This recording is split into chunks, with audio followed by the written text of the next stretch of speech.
You're listening to the Values and Leadership Podcast, where business leaders share their stories of purposeful impact and success. Hello and welcome to the Values and Leadership Podcast, the podcast for innovative leaders who want to apply new ways of doing things in work to leave a remarkable legacy and have a purposeful impact on their stakeholders. I am your host, Ahmed Arif. I invite corporate owners, corporate leaders, and advisors who practice participative leadership and love to share their positive life and business experiences, their sense of direction, sense of meaning, and how they challenge their thinking in growing their business and the people around them to their next best stage.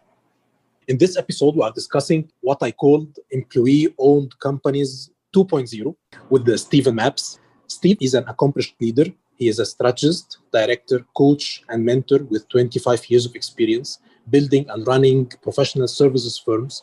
He highly values relationships at all levels in organizations and places a key emphasis on culture and teamwork as drivers of exceptional performance. Steve has done something remarkable for me. He opened a company with a new management philosophy, and he actually gained a lot of accreditation and a lot of recognition. For example, his company, Escient, has been award of fast starters in 2020 by Financial Review in Australia. As well, his employees gave him the privilege of getting another award, which is Employer of Choice by the Australian Business Review. Welcome to the show, Steve. Thanks, Ahmed. It's great to be with you, mate. Thank you very much. We had just now a talk about Escient. Escient, can you please give us a little more brief about Escient? When did you start, the date of start, and how long did it take from you to get all of this recognition, the two prizes, Fast Starters and Employer of Choice? Yeah, sure, Ahmed. Yeah, look, the idea for Escient probably started when I left my previous employer, which was in 2015. And I took some time off. I had 9 months off, actually, to really think about what I wanted to do. And I had an idea that I wanted to start a new company. In fact, I was sort of grappling between two ideas. One of them was finding a turnaround and getting it performing again. And the other one was starting a new company from scratch. And I felt there was a real opportunity in the market to start a new company from scratch that actually had a different way of operating. There were quite a few things that I'd learned in my 25 years of working in professional services that I felt could be applied in a fresh approach taken. So, like all good ideas, I just, first of all, spoke to some people that I trusted and that I knew well and that I wanted to work with in order to implement this idea. And that's when I spoke with Tin and Tom, my co-founders, and with a number of other people as well, actually. And I found we had a meeting where everyone got together and we shared our ideas.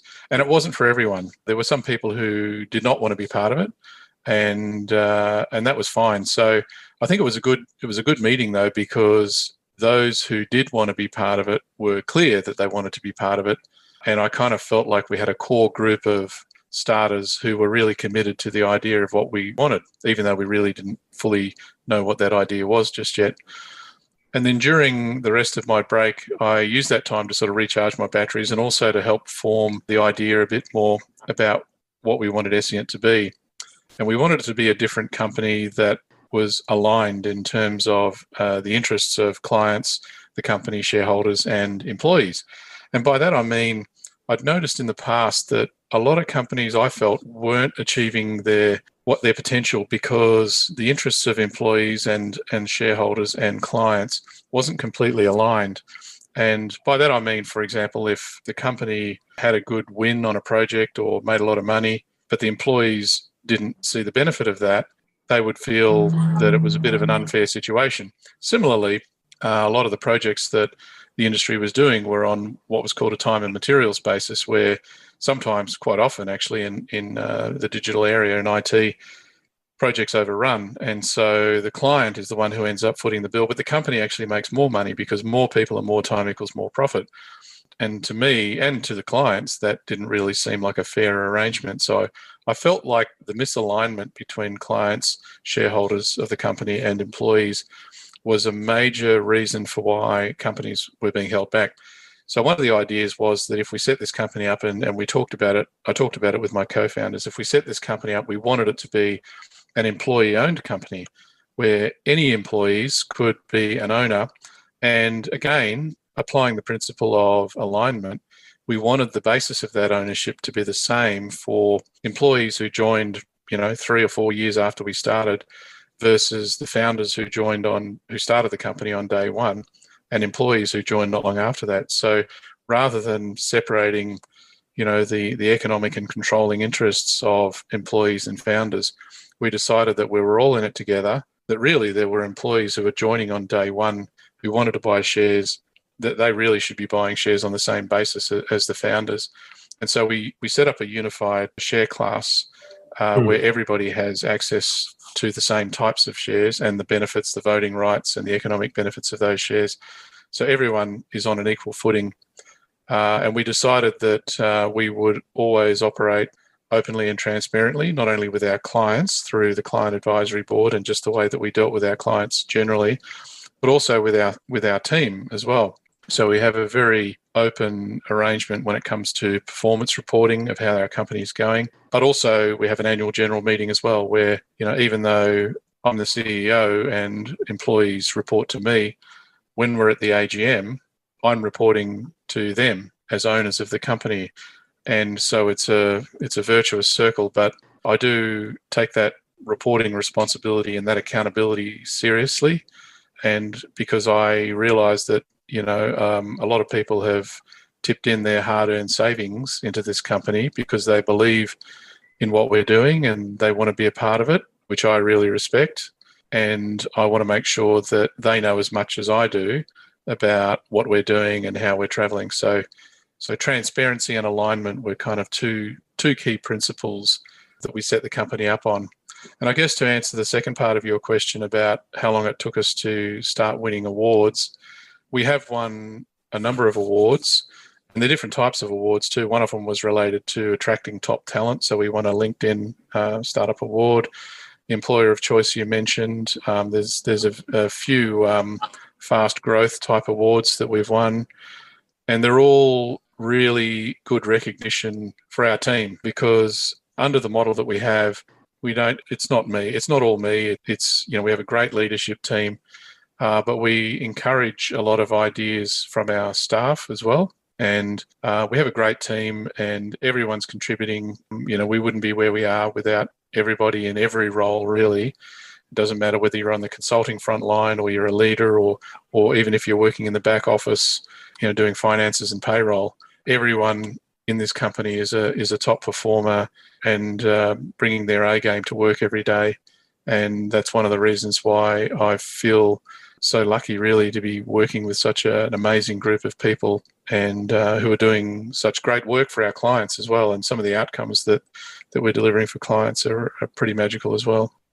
This is really great what you have mentioned about alignment of interests between you and the employees as a founder and employees and the clients as well, and trying to reach a consensus maybe or an agreement with all the parties so that everybody can be as successful as the same like you want. You want every other to share the same kind of success. You mentioned, and this is very rare in business, and this is the first time for me to hear this kind of talk in business.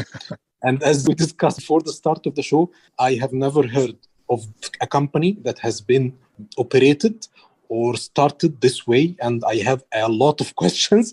But one interesting thing you mentioned was that you are reporting as a CEO. Can you please explain a little bit about this? Yeah, we wanted to make sure that we had good governance in our company. So we've set a number of things up to make sure that we have that in place because we knew we were going to grow rapidly, and sometimes if you don't have the controls in place, you can really make some mistakes and lose trust as well if you make those mistakes or you don't operate transparently.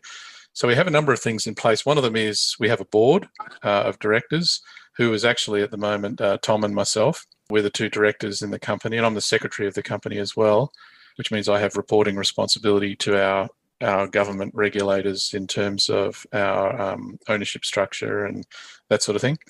We've had a number of we've had 45 board meetings. So we've had one almost every month since we started the company, where we make key decisions. And it begs the question, what are the key decisions that the board makes versus can the CEO do versus what can anyone else do? So another key document that we have in our company is called the delegation policy, which a lot of companies have, which is a document that's approved by the board, and it retains certain powers for the board. So the CEO can't do everything. So, for example, I'm allowed to sign contracts up to a certain value, depending on whether they're fixed price or time and materials. I'm allowed to review contracts, approve contracts, etc. And then what out of those authorities are able to be delegated and who can they be delegated to? So it gives a control framework for the company that means that we have some rules in place and that we don't, for example, sign contracts that haven't been reviewed properly or haven't been approved, or enter into other partnership arrangements, for example, that we haven't sort of really considered. So that document is key, and we do monitor our compliance with that every month as well, as part of our compliance monitoring at the board meeting. The other documents that really govern how we operate and that I'm accountable to the owners through are the shareholder agreement, which everyone who is an owner has actually signed, and that's a key document. And the other one is the constitution of the company, which for many companies is a kind of a standard document that a lot of companies don't bother modifying. It just sets in place some basic sort of rules around the structure of the board and how the company will operate and various share classes and that sort of thing. So we haven't actually modified our constitution, but we have modified our shareholder agreement. We've made some changes to the way that works, and that's the document that all the shareholders sign. And it would typically describe, for example, the structure of the board meetings, the shareholder meetings, what can be approved at shareholder meetings, either by a simple majority, meaning 50%, or a special majority, meaning, in our case, 75%, so that we can make the decisions that we need to make, but still have some controls around them. The shareholder agreement also talks about things like how do you value the shares and how often are they valued, and when can employees buy or sell shares, and what happens if somebody leaves. All of those scenarios are covered in the shareholder agreement, and the way we put that document together was we sat down with our lawyers when we formed the company, and our lawyer was very good, actually. He took us through and asked us a lot of questions based on that structure of that document, that, how do you think it should work, when someone leaves, for example, or how often do you think you should give employees the opportunity to buy shares? Because you don't want it to be every day, otherwise you end up bogged down in paperwork or whatever. So we felt 2 times per year was probably the right sort of frequency. So things like that, and we went through that process, and we came up with a document that we actually feel is a pretty good one. It also covers off on scenarios like, for example, what do you do if you need to raise money? For example, if we have enough money now to do our day-to-day operations, but if we wanted to acquire a company, for example, we don't have enough money probably for that. So where are we going to get that money? Can we go to the bank and loan the money? Can we raise more money through equity? And what if we can't raise enough money by issuing more shares to existing employees and we had to go to private equity? Are we allowed to do that? And the answer is yes, we are, but we have to approach our employees first. So things like that, you just need to kind of talk through the rules, and because it's always easier to deal with those situations up front before they've happened than to try and figure out what to do when one of those things happens if it's not in the document, because it can be a major source of stress if it's not dealt with and agreed up front. And so this document ours is I think about 30 pages, but it covers off on pretty much most scenarios that you think would come up in our company. Those are kind of the main documents. Yeah. Great. So this is the documents that you are accountable for as a CEO in front of the BOD, correct? That's right. Yes. Those are the main documents that sort of stipulate the powers I have as CEO. And in those documents, it describes how I report back to the shareholders at the AGM and that sort of thing. Yep. Great. Now you mentioned that there are 3 classes inside the company, the 3 founders and owners who accept to accept the risk and rewards, and the employees. Roughly, what's the percentage of owners and employees? Yes, so we have about roughly 100 people in our company. There are 3 founders, myself, Tom, and Tin. We have about, it usually varies between about a third and a half of our company that have shares or some sort of security interest, because some employees have shares, some have options, and some have shares and options. So an option is the right to buy a share. So you get the benefit. With an option, you get the benefit of share price increases because your options increase in value, but you don't get voting rights with options, and you also don't get, not that we've issued any yet, but they wouldn't get dividends either. You need to exercise those options and convert them into shares if you want to receive dividends, because only shareholders receive dividends. But like I say, we haven't issued any yet. So yeah, about a third to a half, usually it varies, have some sort of security interest in the company, which is good. To me, that sort of tells me that the scheme is working successfully. And the number of shares that employees have varies quite a bit too. So some employees feel very comfortable actually having a very small number of shares, and that's absolutely fine. But other employees want to have a larger number of shares, and that's completely fine as well. So it really comes down to, for me, it's about motivation and ownership and feeling like, they are part of the company. So everyone has their own kind of sweet spot for, what makes them feel that way. In some cases, some people, even just having a few hundred shares kind of gives them that sense of empowerment and ownership, that they feel like, they have a stake in the business. Other people, want to have a lot more shares. But obviously, there's risk associated with that as well, but there's also benefits. This is really great. You mentioned it's the first time to hear this kind of talk, actually, and it's very nice, because usually what happens is when someone has an idea, or he's an owner and he has a lot of, let's say, resources, financial resources, or has an idea, he feels that this place is his place. The sense of ownership is very high. Even when he even gets old and he's about to retire and no more even could manage, still he has this kind of attachment to the entity that he established, that he has put a lot of effort in the beginning, But now you mentioned something very nice. You said, I have a feeling that they are part of the company. So you included new emotions and new feelings within you. So when you get more owners, actually you feel good. You don't feel bad. You don't feel that your sense of ownership has declined. No, you think it's something good for the sustainability of the idea or sustainability of the company. So actually, it's something rare to hear this kind of talk, and I really like it very much. And you said when people who can get 100 share and they can feel the sense of empowerment and ownership, so actually you celebrate that as well.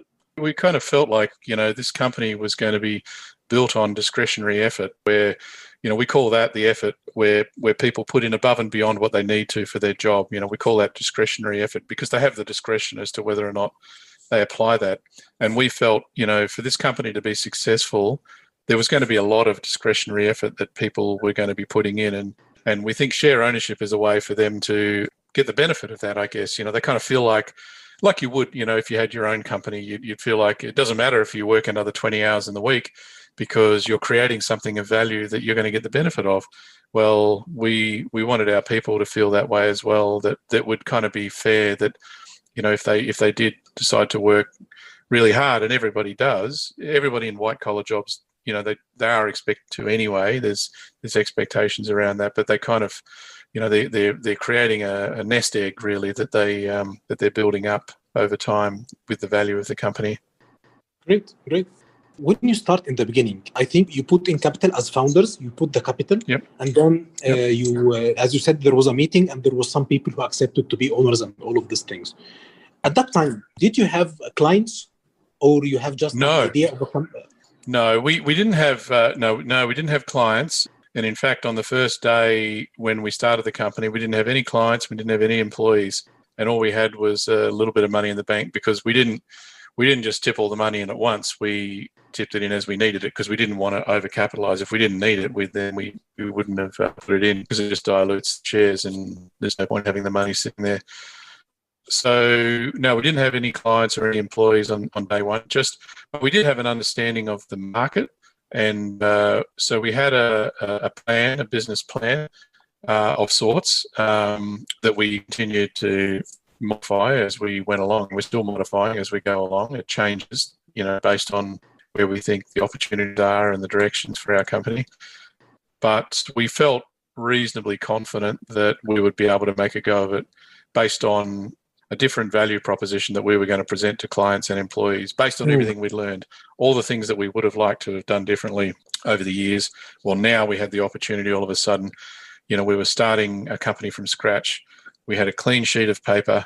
We could do things the way we wanted to, and that's what we decided to do. We were going to put in place all of our ideas, and not all of them worked. Some of them didn't, but and we're still changing things even now. Like, for example, our employee bonus scheme, I'll be honest, we've changed that 2 or 3 times since we started, and it's something we haven't yet got quite right, being completely transparent. And so we'll probably make some more changes to that. But I think we don't want to keep making changes every year because I think people will get fatigued and confused if we do that. So if we are going to make any more changes, we'd like them to be really well considered and be able to explain why we're doing that. But so, I think the key is to, not lock anything in and say, this is the way we're always going to do it, except for things like, your values and your purpose and things like that really kind of underpin and drive you in terms of what you're trying to achieve as a company. But in terms of how you do it, I think there are things that probably are key parts of the key ingredients in the formula, like in our case, our share scheme and share option plan and, our client advisory board and other things that we do. But there are other things that kind of evolve. Another one of them was too, when we set up the company, we thought, how are we going to select our employees? Right? And this is the thing. You say, what qualities do you look for in an employee? And that's a tough question, right? And in our case, there were a number of things that we felt that, besides obviously a values alignment and fitting in with our culture, that was critical. But, what other kind of attributes that we felt a good consultant would have? And we thought things like, logical and abstract reasoning and problem solving and analysis, communications, verbal and written communications was part of it. Open-mindedness, being kind of flexible and adaptable when dealing with new problems that, we hadn't sort of come across before. Obviously, being a team player, being committed to an outcome, and being authentic as a person. So, we wanted to see the real person, not someone who was, putting on their game face. We want everyone to bring their whole self to work. And so we were keen on seeing the real person. Yeah, those sorts of things. And it was actually interesting because I was reading the other day. So I'm not sure if you saw it, Ahmed, but the World Economic Forum recently published a few weeks ago their top 10 skills for 2025. And a lot of the things that are on that list were actually very similar to the skills that we had identified early on that we felt were important. So things like analytical thinking and active learning, complex problem solving, critical thinking, that sort of thing. So it was interesting to see how that aligned with, kind of what we were looking for with our team as well. Great. This is very forward-looking kind of hiring, which is, I appreciate it very much. And it's very logic and very modern and it's timely. I think for people to stop looking into only the certificates, but look to the qualities of the people who's going to join them. As you said, it's very important. And flexibility and team player, being authentic, this is very important. No, I didn't see any job advertisement saying being authentic. So this kind of, when you think about it and when you apply it, definitely you get a different kind of employees as well. Yeah, it's interesting because, there are things that you want in all of your employees to be the same, but then there are things that you want to be different as well. And one of the things I think that's worked out quite well for us is the diversity of our team, and not just ethnic and cultural and age diversity and gender diversity and all that, but also diversity of professional backgrounds. We've got over 25 different professions represented in our team, and I think it's a different kind of staff selection policy. I remember in the bad old days, 20 years ago, 30 years ago, you would, a lot of organisations would choose people who were like them, he or she is a company person, someone who looks and acts and thinks and whatever the same as we do. Well, now I think a lot of organizations actually say, you know what, we want to get someone who thinks differently to us because we're trying to solve complex problems here, and we can't have, Attack of the Clones. We can't have, 5 people trying to solve the problem who all think and know the same things. We need someone with a completely different background in order to solve these problems, and that's worked out quite well for us. But I think one of the key challenges that a lot of organizations have is once you figure out that list of what you're looking for, how do you then assess that? It's difficult, right? Because you can ask questions, you can run workshops and get them to solve problems and whatever, but things like authenticity, for example, if you decide that that's important to you, how do you assess for whether someone's being authentic or not? Yes, and we talked about maybe, getting people just to go out with a couple of our consultants for a coffee and just have a chat. And use that as an opportunity for the candidate to ask questions about our company, talk to a couple of people, but there's various ways to do it. And part of the challenge I think that we had, and a lot of companies have, is when you're trying a different approach and you start with a clean sheet and you say, we're going to recruit using a different way, we're going to look for different attributes in our team, and we're going to do, you think, okay, well, now we have to figure out how we do that. And so you're trying to do all of this in real time. And if you question, the standard approach that's used in your industry for everything you do, which is what we're trying to do, it means that you have a lot of work to do to really kind of put it together. Otherwise, you might fall into the trap of just doing it the standard way, whether it's, how you go to market or how you, pay people or how you recruit people or whatever. If you, it's tempting just to say, oh, we'll just do it that way because that's the way the industry does it. But we are trying not to fall into that trap. Great. Now you open the employee folder. Now the employees. Is there a pay difference between the owner's class and the employee class, or is it based on the job itself? And the job itself, yeah. The job itself, great. And do you rely on some benchmark like Hey Consultants for salaries, or you pay a percentage of revenue from projects? That's a good question. Now we have, and we've kind of evolved how we do that, but we have 5 levels of consultants and we have salary bands for each of the levels. And we have key performance indicators or expectations of our consultants at each of those levels under 4 key headings. And then there's a number of KPIs under each of those headings. But the 4 headings that we use are actually the same 4 headings that a lot of companies in our industry would use. And they are your earnings or delivery. So you would say client delivery, and that includes a financial component as well. So client delivery, sales, capability development, and that might start out, for example, being capability development for you as a person. But when you're a senior consultant, it might be developing a new capability for the company and taking ownership of that capability and taking it to market. And the 4th one is around culture, values, behaviors. So we use those 4 as the key headings. And then we have expectations of each of our consultants at each of those 5 levels. And it doesn't matter if they're an owner or not, it's the same expectations and they get paid the same if they're an owner or a non-owner. And that way, our staff, our team wanted that matrix because they wanted to know, and as a completely reasonable expectation to have, they wanted to know how they could advance through that framework. So the next step then is to say, okay, well, if I'm a level 1 or a level 2 and I want to become a level 3 or a 4 or a 5, what's expected of me, and then how do I then advance? Is it a training course? Is it experience? Is it mentoring? And people have a development plan. Everyone has a development plan that helps them get to the next level. And then we have a promotion process. And a lot of this we've had to develop ourselves along the way, but we have now a promotion process where we have a state and then a national review board that approves all promotions. And we've just actually done the first round of promotions, which is fantastic. And then we celebrate that as well. Of course, it's a big thing when we promote Great. people. So I think that's a really good thing to celebrate. So to answer your other question about earnings and sales, so if somebody brings in a sale, for example, we have expectations at each level of earnings and sales, except for level 1, where there are no sales expectations, because we want people who come in at that level who are effectively graduates to be able to land in our company and not have the pressure of having sales responsibilities.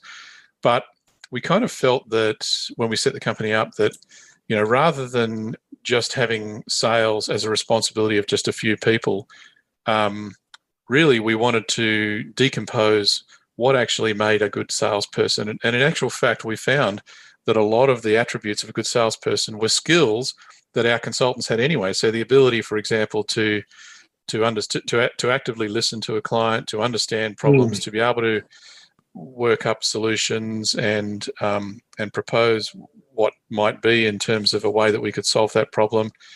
The commercial understanding of how projects work, so that you can make a proposal to a client based on how we're going to solve their problem and that sort of thing. A lot of those skills were actually what consultants do every day in their projects when they're on client sites. So we felt that rather than making sales out to be this really complicated area that only a few people understood, we're trying to sort of embed those skills in all of our people so that by the time they get to level 4 or level 5, they actually have good sales skills, and they can pretty much do, by the time they get to level 5, our desire is that our level 5 consultants, who we call directors, can actually do any leadership role in our company. We want them to be capable of maybe launching a new business within our company, or being able to do a managing director role in charge of a region, that sort of thing. And you need sales skills to be able to do that. Great. I like how you managed to combine this kind of sales skills into the commercial people and your project team. Great. So in the beginning, how did you get clients? Did you do market research, or what did you do? We had some clients that we had good relationships with anyway from work that we had done previously. And obviously they were friends of ours. We had worked with them previously. They knew us personally, and they liked what we were doing as a company. And so that made it easy for us to get started. But then I guess we were very careful in how we went to market. We didn't want to, we have an expression here, like most small companies, we didn't want to shoot at anything that moved. We wanted to be considered with which clients we targeted and make sure we were dealing with clients who we felt we could have a real impact with. And that's really how we measure what we think will be a good client for us, is will we be able to have an impact on their organization and on their mission and their purpose and what they're trying to do for their clients or their stakeholders. Because we kind of felt that if we weren't having that impact at that level, we would probably never be regarded as an important partner or a critical partner for those clients. So we really do strive to make sure we have an impact and do our best for those clients, for all of our key clients, so that we can have an impact. And that's always been more important to us than the number of clients. We'd much rather have a deeper relationship with fewer clients than have a large number of clients and have a more transactional relationship. So as a result, we have clients in all industry sectors, really, financial services, utilities, government, and it's quite a broad range of clients. But the sector where we have the most number of clients, and we've actually worked for about 15 companies, is the not-for-profit sector, or the social purpose sector, which actually gives us a sense of purpose in the work that we love doing for them, because they obviously are very purposeful with their work. And the fact that we're having an impact on their organisations gives our people a sense of purpose as well.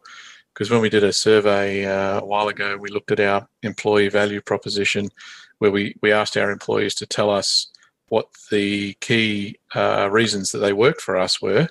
The number one reason that came back was meaningful and impactful work. So the kind of work that our people do in our organisation is one of the key drivers for why people want to work for us.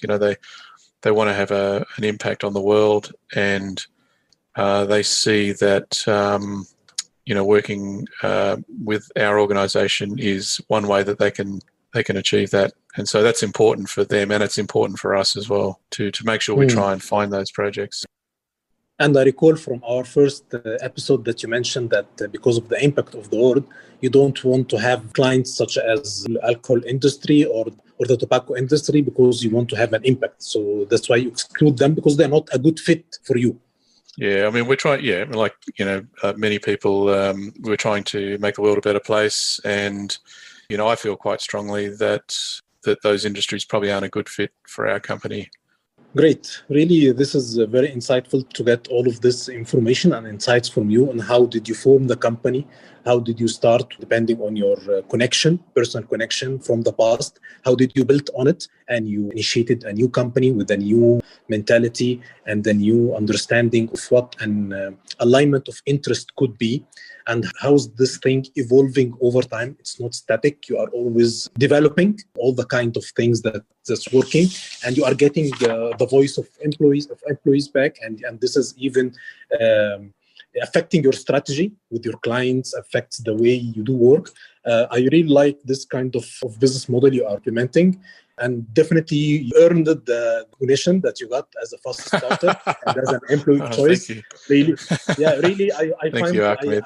I'm really honored to hear how do you work and how your feelings toward the employees as you are part of a big thing you are doing. Part of the impact that you want to do in the world will be through the employees, and you listen to them. I really like this kind of modeling that you, Tin and Tom, are implementing. And I hope all the best for you and more growth and more bright future in the near term. Thank you, Ahmed. Look, it's been an amazing journey, and of course, it's not just myself, Tin, and Tom anymore. We have a lot of great people with great ideas who, this company has run away. Really, I have the best job because I get to talk about what we're doing and how we're going. But really, it's our team that is creating that success now. And I feel very proud of all of them and what they're doing, and of the impact that they're having. So I don't want anyone to think that I'm responsible for any of this, or even the founders are responsible for this.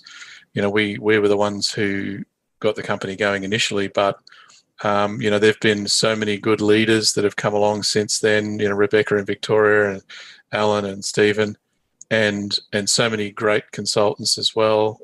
I feel particularly proud, actually, that many of the consultants, we have a lot of women in our company, and it's about 50-50 roughly, and not because we've been targeting recruitment of women, but many of the employees who joined right back at the start, I mean, a lot of them initially were women who put a lot of trust in us, and I will never forget that, including some who bought shares. But many of the first employees were women, and I thought it was actually very courageous of them. That's why I think one of our values is courage.